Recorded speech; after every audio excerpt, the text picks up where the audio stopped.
আসামের সীমানা পেরিয়ে পাহাড়ি আঁকাবাঁকা পথ ধরে যখন আমরা মেঘালয়ের কোলে প্রবেশ করি, তখন ঠিক শিলং পৌঁছানোর আগেই চোখের সামনে ধরা পড়ে এক নীল জলরাশির মায়াজাল।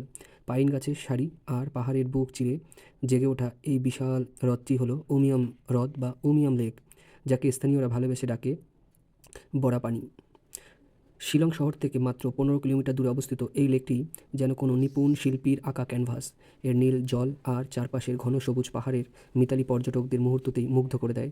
ভোরে যখন কুয়াশার চাদর সরিয়ে সূর্য উঁকি দেয়, তখন এই লেকের জল হীরের মতো চিকচিক করে ওঠে। বিকেলের পড়ন্ত রোদে লেকের শান্ত রূপ দেখে মনে হয় সময় যেন এখানে থমকে দাঁড়িয়েছে।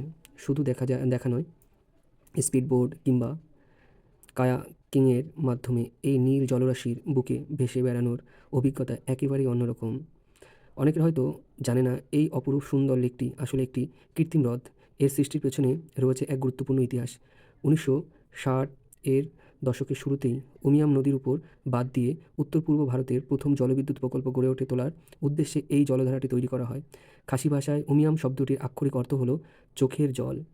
লোককথা অনুযায়ী স্বর্গ থেকে দুই বোন মর্ত্যে নামার সময় এক বোন হারিয়ে যান, আর অন্য বোনের সেই বিরহী চোখের জল থেকেই নাকি এই নদীর সৃষ্টি। আজ সেই নদী বিশালাকার হ্রদে পরিণত হয়ে মেঘালয়ের প্রকৃতির ভারসাম্য বজায় রাখার পাশাপাশি আমি তাই সবাইকে বলবো, যখন আসাম থেকে মেঘালয়ে যাবে প্রত্যেকে, তখন গাড়ি ড্রাইভারকে অবশ্যই বলবে উমিয়াম লেকের এই প্রশান্তি মিস যেন না করানো হয়।